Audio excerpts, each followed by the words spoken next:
Hello everyone, good morning. आज third day है और कल मेरा जो चाइना टाउन का एक्सपीरियंस था वो थोड़ा सा मैं आपको एक्सप्लेन करना चाह रहा हूँ।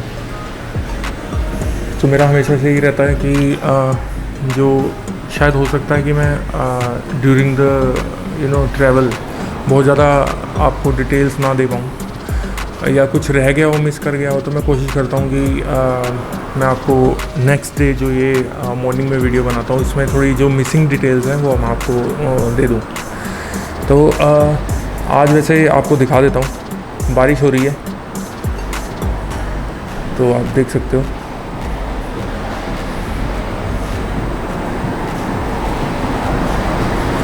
तो ये बारिश हो रही है बहुत ज़्यादा और अभी मैं बाहर मॉर्निंग में नहीं जा सकता क्योंकि अगर मैं जा भी पाया तो मैं कोई भी इक्विपमेंट नहीं निकाल पाऊँगा, तो कोई ना तो व्लॉगिंग कर पाऊँगा ना कैमरा निकाल पाऊँगा। तो अभी मैं थोड़ा सोच रहा हूँ कि थोड़ा बारिश रुक जाए तो वेट कर लूँ मैं। और आप ये सोच रहे होंगे कि मैं यहाँ पे बैठा हूँ तो ये गिम्बल कौन हैंडल कर रहा है। मैं इस फ़ोन से हैंडल कर रहा हूँ, तो इस फ़ोन से जितना भी मूवमेंट है इधर उधर का मैं कर सकता हूँ ईज़िली। रिकॉर्डिंग सब कुछ इस फ़ोन से हो जाती है, DJI में ऑप्शन है। तो एनीवेज़ मॉर्निंग का टाइम है, तकरीबन टाइम हुआ है आज अभी का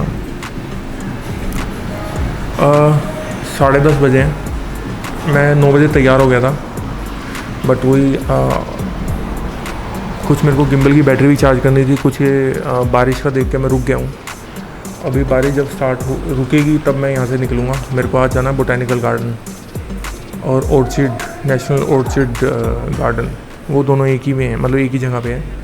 तो आज का दिन मेरा बोटैनिकल गार्डन की ट्रिप है। और जो कल का मेरा एक्सपीरियंस रहा है चाइना टाउन का, काफ़ी अच्छा एक्सपीरियंस रहा है। मतलब काफ़ी एक नया प्लेस है जो मैंने विज़िट किया है फर्स्ट टाइम। लिटिल इंडिया पे जो डिसअपॉइंटमेंट मेरे को हुई थी, डिसअपॉइंटमेंट नहीं हुई थी, बस वो जो है कि इंडिया है, मेरे को देखा हुआ है तो इंडिया जैसा ही है वो लिटिल इंडिया। तो मेरे लिए जाने का कोई बेनिफिट नहीं हुआ, सिर्फ एक करेंसी एक्सचेंज वहाँ पे मेरे को करना था। अदरवाइज़ शॉपिंग में कर नहीं पाया। मुस्तफ़ा में इतना भीड़ था जो मैं सोच के गया था कि एक दो चीज़ें ख़रीदनी है मेरे को, बट वो कैश काउंटर की लाइन में तो लगना ही बहुत इम्पॉसिबल वाला काम था। तो अभी जो है वो है चाइना टाउन का।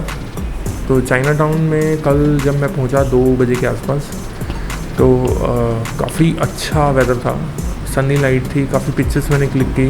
काफ़ी अच्छा एरिया है, काफ़ी बड़ा एरिया है। यहाँ पे मेट्रो स्टेशन के बाद जब आप किसी स्टेशन पे पहुँचते हो तो आपको बाय वॉक बहुत चलना पड़ता है।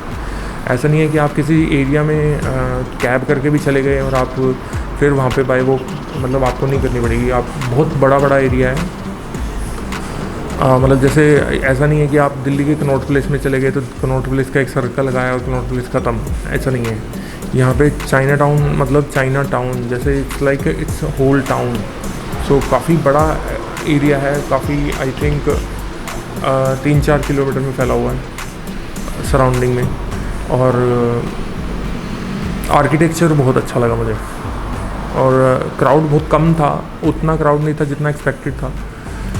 क्राउड बहुत कम था और हो सकता है मंडे की वजह से भी था क्योंकि संडे को ज़्यादा लोग जाते हैं। तो इसलिए मुझे लगा कि जब भी कभी आप ऐसी जगह पे जाओ तो आप मंडे को जाओ, वीकडेज़ में ही जाओ, वीकेंड पे मत जाओ, क्योंकि वीकेंड में बहुत ज़्यादा क्राउड होता है तो आप उतना ज़्यादा एंजॉय नहीं कर पाओगे।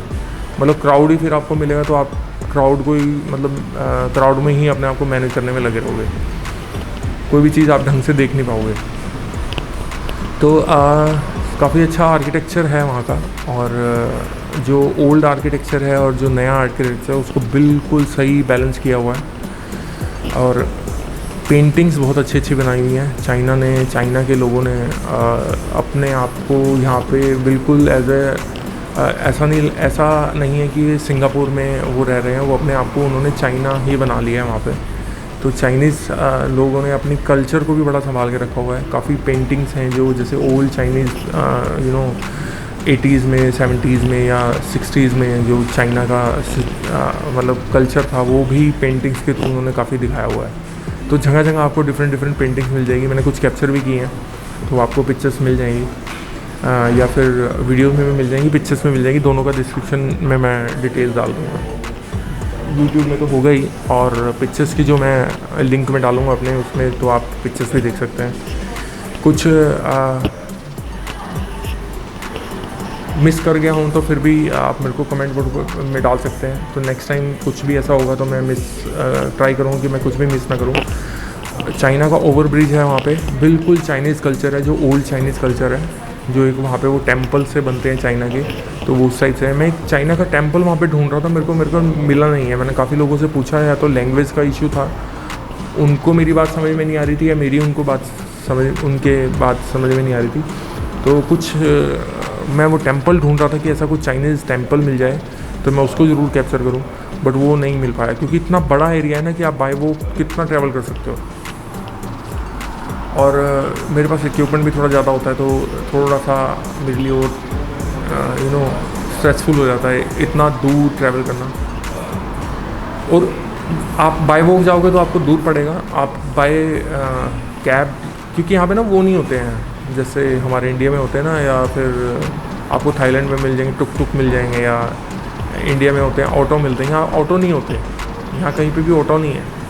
तो आपको ये लगेगा कि आपको थोड़ी सी दूर जहाँ पे जाना है तो आप ऑटो कर लो, टैक्सी करने की जरूरत नहीं है, तो यहाँ पे ऑटोज़ नहीं है बिल्कुल भी, कहीं भी मेरे को अभी तक तो मैंने नहीं देखे हैं, आगे शायद कहीं मिल जाए तो अलग बात है।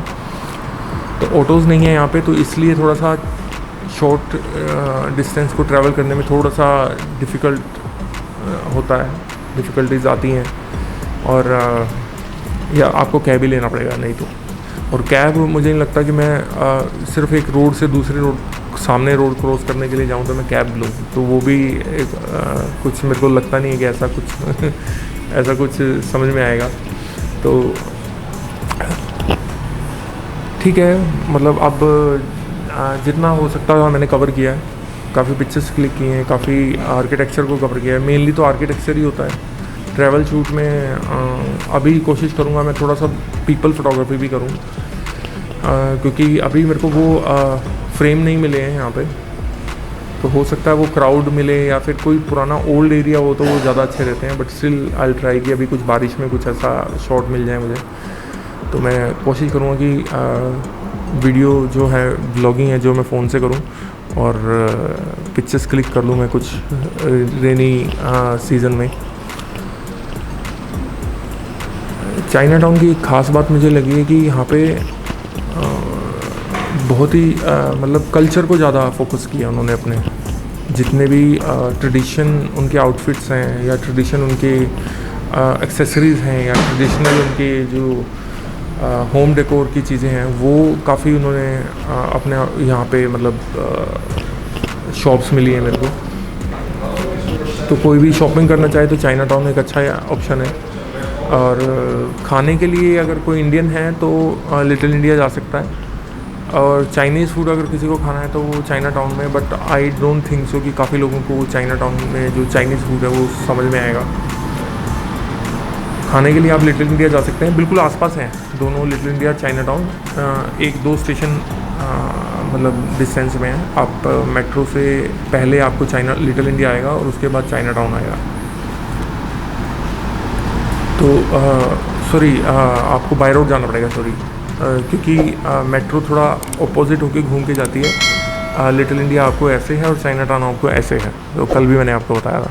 तो बट दोनों का डिस्टेंस बहुत ज़्यादा नहीं है, आप बाय रोड अगर आप जाना चाहें तो जा सकते हैं लिटिल इंडिया कैब पकड़ के। कैब आई थिंक आपको वन टाइम कैब आपको $15 to $20 का चार्ज करेगा, तो वो थोड़ा ज़्यादा हो जाता है। और मेट्रो से आप जाओगे तो $1 में आपको $1.3 ऐसे में आपको आप चाइना टाउन पहुँच जाओगे, मतलब कोई भी स्टेशन पहुँच जाओगे। तो ज़्यादातर लोग यहाँ पे MRT से ही ट्रैवल करते हैं या बसेस से ट्रैवल करते हैं। और कुछ खास ऐसा कुछ नहीं है, बस आर्किटेक्चर ही ज़्यादा मेन इम्पोर्टेंट है। दोनों टाइप के मतलब यूरोपियन फील भी है, कुछ एरिया ऐसे हैं जो यूरोपियन टच में है वहाँ पे, कुछ एरिया ऐसे हैं जो चाइना के टच में, और कुछ एरिया चाइना फील आपको आएगी, और कुछ एरियाज ऐसे हैं जो बिल्कुल एक न्यूयॉर्क टाइप, ये मैंने खास देखा वहाँ पे, जो बिल्डिंग्स थी वहाँ पे वो बिल्कुल न्यूयॉर्क स्ट्रक्चर के जो जैसे बड़ी बड़ी बिल्डिंग्स हैं, बहुत ऊंची ऊंची बिल्डिंग्स हैं, और जो डिज़ाइन है वो न्यूयॉर्क टाइप ही उन्होंने बनाया है। तो सिंगापुर में यहाँ के लोगों के लिए उन्होंने एक ऐसा एटमॉस्फेयर क्रिएट कर दिया है कि यहाँ के लोग, मुझे नहीं लगता कि वो कहीं बाहर कंट्रीज़ में जाके जॉब करना चाहेंगे। यहाँ के लोगों के लिए उन्होंने डेवलपमेंट इतना कर दिया है, और जो जिस कैटेगरी में जॉब करना चाहता है, काम करना चाहता है, वो उस कैटेगरी को हैप्पीली इंजॉय कर सकता है। तो यहाँ पे ऐसा नहीं है, डेवलपमेंट बहुत ज़्यादा है, तो सभी लोगों के पास बिज़नेस बहुत अच्छा है, काम जॉब्स अच्छी हैं। तो गवर्नमेंट ने हर चीज़ का ध्यान रखा है कि एक होता है कि हमारे यहाँ पे जैसे इंडिया में होता है कि किसी ने कोई अच्छी स्टडी कर ली तो अब वो कहता है कि स्टैंडर्ड ऑफ लिविंग के लिए मैं बाहर जाना चाहता हूँ। मोस्टली लोग जो हैं इंडिया से बाहर जो जाते हैं स्टडी करके जॉब करने के लिए या बिजनेस करने के लिए, वो स्टैंडर्ड ऑफ लिविंग के लिए वजह से आते हैं। और यहाँ के लोगों का, यहाँ के सिस्टम को देख के मेरे को लग रहा है कि मुझे नहीं लगता कि यहाँ पे कोई पर्सन है जो यहाँ पे स्टडी कर चुका है और वो यहाँ से स्टडी करके सिर्फ स्टैंडर्ड ऑफ लिविंग के लिए बाहर जाएगा, जैसे यूएस, अमेरिका, यूरोप या किसी और कंट्री में। वो एक अलग बात है, उसकी अलग चॉइस है। तो स्टैंडर्ड ऑफ लिविंग तो यहाँ पे बिल्कुल मेंटेन है और बहुत हाई लेवल है। सो ये पॉइंट पे मुझे नहीं लगता कि यहाँ के लोग out of the country job या बिज़नेस करने के लिए जाएंगे। कुछ और पॉइंट्स हो या अच्छा इनकम सोर्स, यहाँ से ज़्यादा इनकम सोर्स हो तो वो अलग बात है, बट स्टैंडर्ड ऑफ लिविंग के लिए यहाँ से कोई नहीं जाना चाहेगा। यहाँ बिल्कुल high class standard of living है। Even if middle class structure भी आप देखोगे बहुत ही ज़्यादा डेवलप्ड है। स्कूल्स एजुकेशन का मुझे आइडिया नहीं है यहाँ पे, स्कूल्स और education, but I am sure जिस तरीके से यहाँ का इंफ्रास्ट्रक्चर है और जिस तरह का यहाँ का डेवलपमेंट है, तो स्कूल्स और एजुकेशन इंस्टीट्यूट भी यहाँ पे बहुत ही अच्छा होगा। और जहाँ तक देख के मुझे लग रहा है कि जो प्राइमरी क्लासेस हैं, वो जो स्टूडेंट्स हैं, उनका फ्री ऑफ कॉस्ट एजुकेशन होना चाहिए। मैं फिर भी किसी न किसी से पूछ के आपको ज़रूर डेफिनेटली इसमें गाइड करूँगा। अगर कोई पर्सन यहाँ पे आ रहा है और सेटल होना चाह रहा है या जॉब करना चाह रहा है, तो किड्स के स्टूडेंट्स के लिए क्या क्या एजुकेशन इंस्टीट्यूट में क्या क्या फैसिलिटीज़ हैं, तो मैं किसी न किसी से पूछ के आपको डेफिनेटली गाइड करूँगा इस बारे में। तो एनीवेज, अभी चाइना टाउन का काफ़ी एक्सप्लेन हो गया है। तो अभी मेरा बोटेनिकल गार्डन है, यहाँ से बुगिस मेट्रो पकड़ के, और मेरे को आई थिंक 7 से 8 स्टेशन है, तो चलते हैं बोटेनिकल गार्डन। तब तक आई थिंक मेरी बैटरी भी चार्ज हो गई होगी। जो मेरी गिम्बल की बैटरी थी वो डाउन थी, और मैं अपनी इसकी गिम्बल की वायर कहीं मिसप्लेस हो गई है मुझसे। सो अभी मैंने स्टाफ से लेके वायर लगाया है। और ठीक है, तो बोटेनिकल गार्डन में मिलते हैं आपसे लोगों। अगर वीडियो अच्छी लगी है तो लाइक करें, शेयर करें और सब्सक्राइब करें। और कुछ भी अगर आपको लगता है कि मैं इम्प्रूव कर सकता हूँ तो वो कमेंट बॉक्स में ज़रूर डालें। तो जैसे ही कुछ नया होगा तो डेफिनेटली हम अपडेट करेंगे। टेक केयर, बाय बाय, मिलते हैं बोटेनिकल गार्डन।